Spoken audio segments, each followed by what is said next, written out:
Breishis Chapter 42. So after the previous chapter, which was just Yosef in Mitzrayim entirely, and entirely from the perspective of Yosef, entirely forgetting his entire family, and even explicitly, right?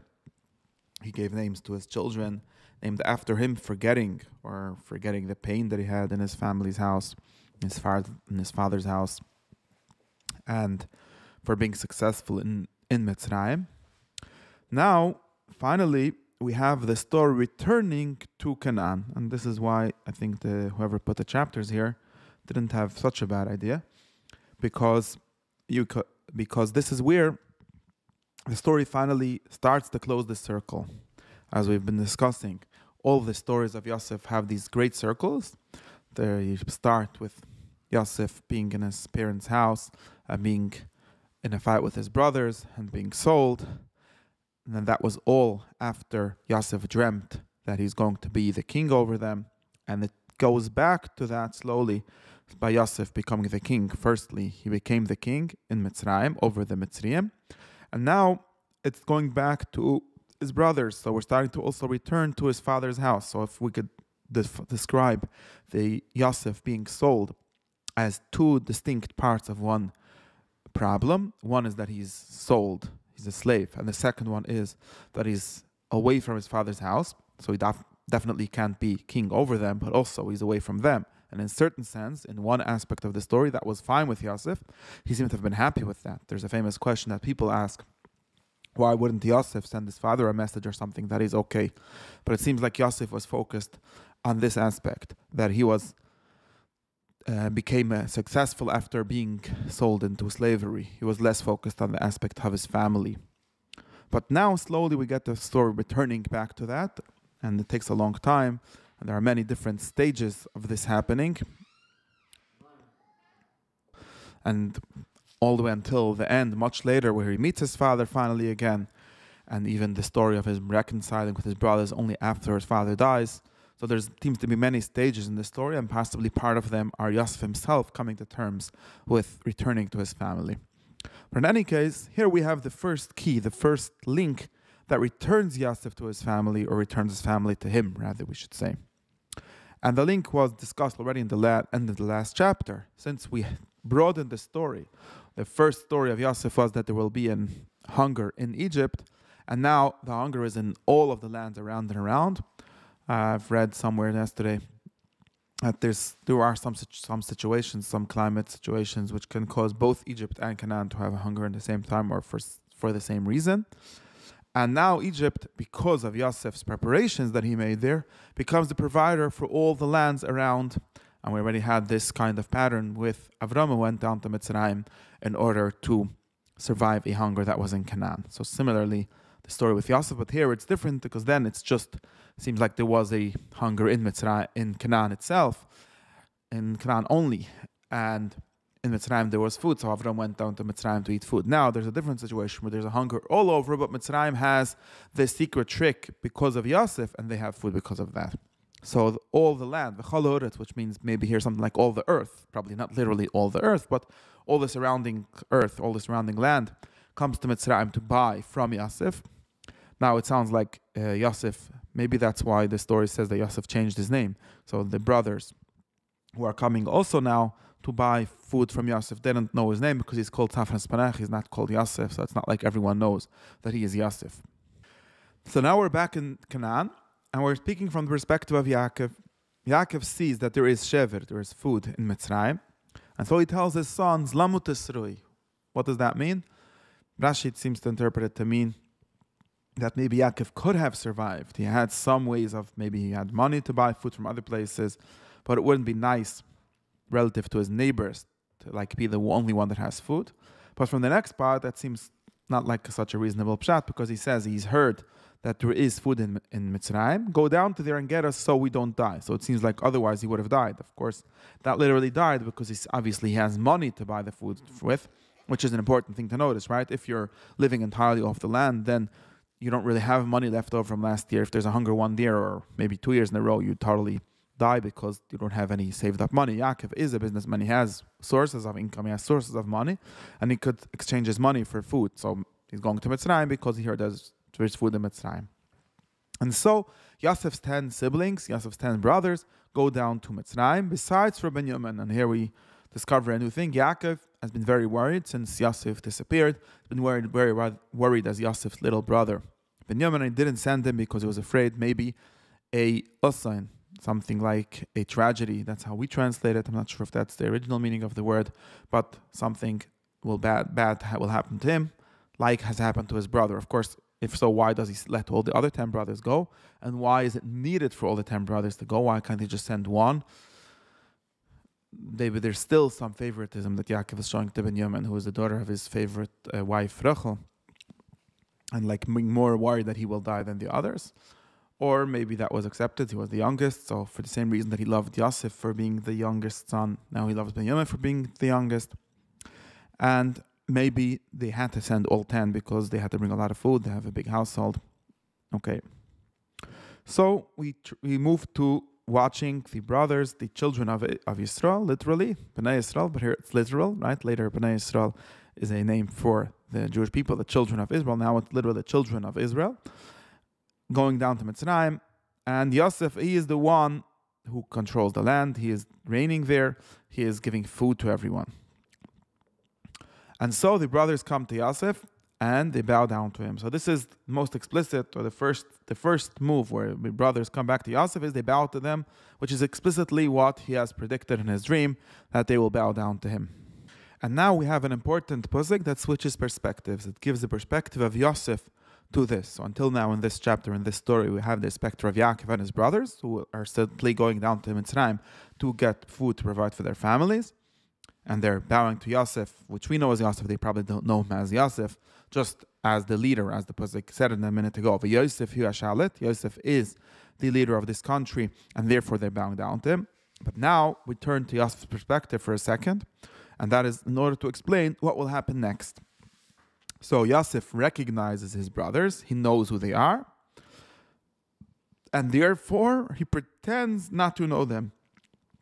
There's this very clear play of language. Vayakirem, he knows them, he recognizes them. Vayisnaker aleim, he pretends to act like a stranger to them. He estranges himself to them. Something like they estrange themselves to him by selling him to Mitzrayim and not acting like a brother. And he is estranging himself to them and speaks to them harshly. And now we have an entire dialogue between Yosef and his brothers, who don't know who is Yosef, which is all explained by this. He spoke to them harshly. So the beginning of the conversation, the first thing is Yosef says, "Where are you from?" Maybe that was a normal thing to ask, that he asked everyone. This is something like unclear in the story because, like, of course, Yosef is the leader here. Yosef is the main man in Mitzrayim. That doesn't mean that he's interviewing everyone that comes to buy food. So there's a question here. And later in the story, it seems to like have a specific instruction from Yosef to his servants, to his people, to bring his brothers to him. But here it's not clear, like, how did the story start? Did he get some message from somewhere that his brothers were coming, and therefore and that's why he got to speak to them personally, or was there some kind of normal way of this working? I don't know. But in any case, he has an entire conversation with them, and he says, "Where are you from?" And they say, "We're coming from Canaan to buy food."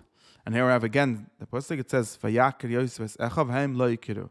He recognized them, but they did not recognize him. So this is like a second time it says the same thing. First, we already said that he recognized them, and therefore he started speaking to them harshly. And now maybe it means to say, even though he started to speak to them, maybe they should have recognized him. If they would have known him a little better, they would have recognized him. But still, they do not recognize him. And he remembers the dreams they dreamt about them. It seems like that means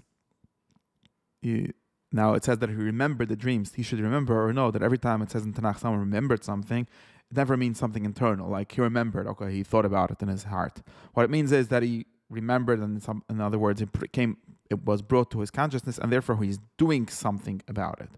So obviously, what this means to say is that what comes next is him thinking of how to make his dreams happen, or in some sense they already happened, because it already happened that his brothers bow down to him, but maybe they don't recognize it, or maybe they don't bow down to him enough, or don't recognize his authority enough, so he's trying to make it happen even more.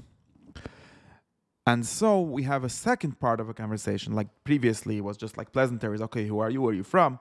Now he actually starts off with an accusation. His accusation is, you are spies. You came to see Ervasoretz. Ervasoretz means literally the weak spots of the land, right? That's what the job of a spy is, to find out where's the weak spot, where could we start if we want to conquer the land or something like that.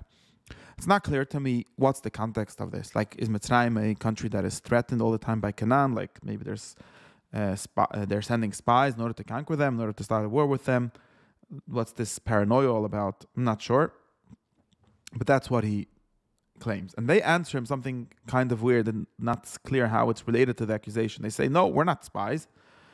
We came to buy food. We're all children of one man. We're kainim. Kainim means something like honest, serious. We're not menaglim. So menaglim are people who pretend to be something they're not. They pretend to come buy food, but really they're here to find out, where the openings of the city are, where's the best to conquer it from.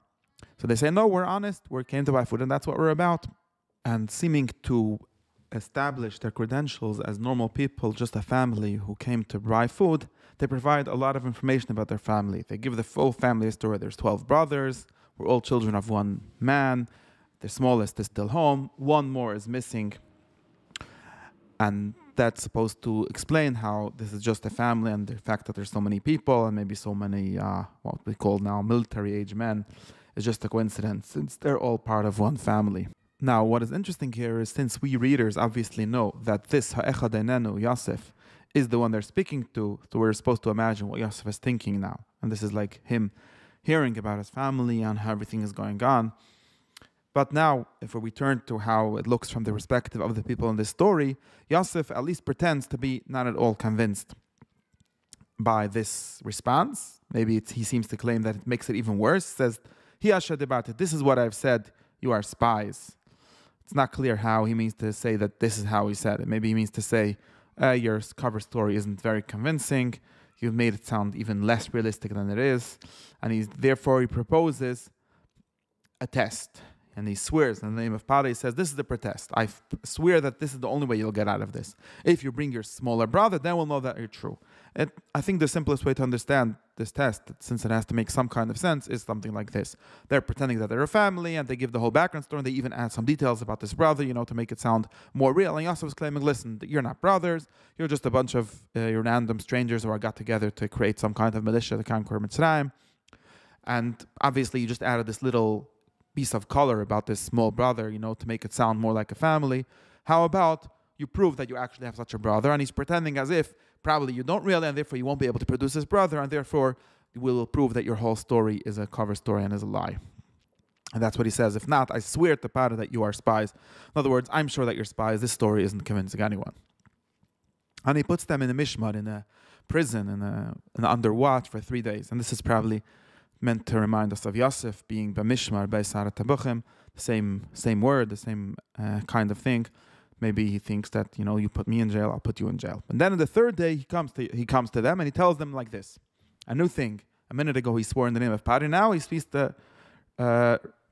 he mentions God. He says, listen what we'll do and live. In other words, until now, maybe it seems like he didn't accept their excuses at all, and he was planning to just keep them in jail or kill them. And now he says, look, I'm afraid of God. In other words, I don't want to kill an innocent person just based on my suspicions. We'll do this. Instead of having you all b'mishmar, which is, we probably understand that in Egypt, it's not like there's a punishment to go in jail. The prison is just a place to keep people until they decide what to do with them, to kill them or not, like we saw in the story of Yosef, like we saw in the story of the Sarah Mashkev and the Sarah Ophim.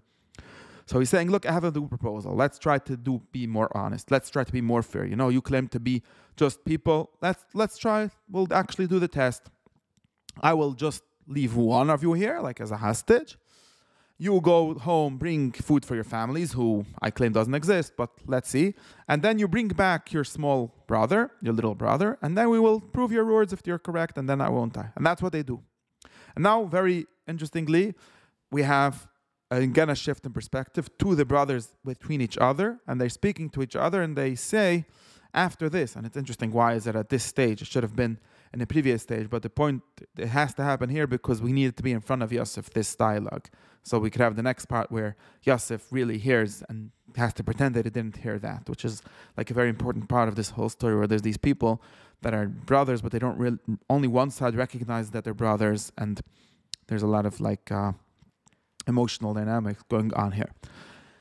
So they say to each other, one to each other, look, it's our fault because of our brother that we didn't help, that we saw him crying to us and we didn't answer him. We didn't, in other words, we didn't save him. That's why this hardship is coming to us. And this is actually an interesting piece of information because we didn't have in the previous story when they sold him, we didn't have any stories about Yosef begging to them or anything like that. But obviously he did that. We can imagine that happened. But here we see that this is the way they describe the evil that they did, where Yosef, their little brother, was crying to them, don't kill me, don't sell me, and they just didn't do anything. And Reuven is the one that says, look, I told you so. Didn't I tell you don't sin with the child? And you didn't listen to me. And now his blood is being demanded. Is being demanded, or were being accused of him, and probably they assumed that he was killed somehow or was lost or something.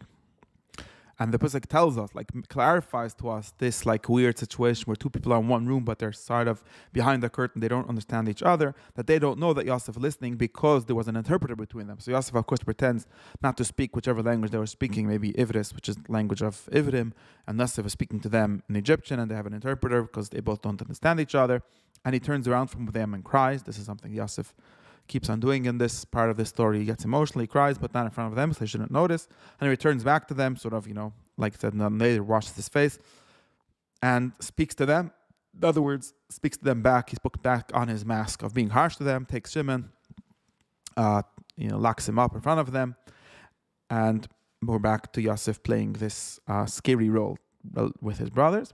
And now we have another interesting part, which I'm not entirely sure what is it for, this whole story, which is that Yosef commands his people, to fill up their vessels, their whatever they brought, to bring back the food with food in their bags, and give them food for provisions for the way. And now he also probably commanded this. It doesn't say. It does say. Sorry, and to return their money into their bags. So Yosef is already somehow setting up some kind of situation where he'd be able to accuse them of stealing the money or something. It's not clear what this is, but what it is clear that later they take everything on their donkeys and they leave. And as they go, when they arrive at some place where they were sleeping on the way, they open their bags to give food to the donkeys, and they see their silver or their money in their bags and the openings of their bags, and they all get very scared. They tell each other, look, I've got my money back.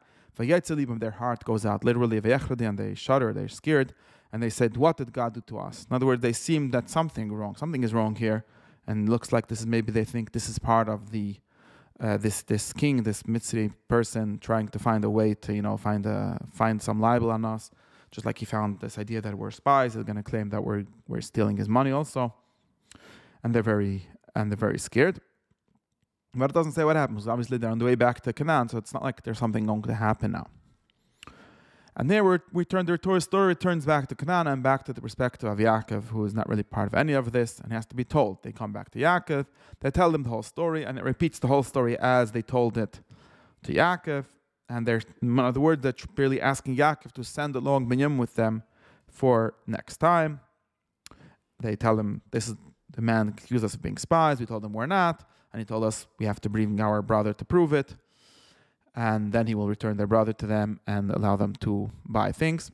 And as they're opening their bags, they see the money and they're both scared. So this is like described. It's very nice, just like this before in the mullen, in the inn or wherever they slept on the way.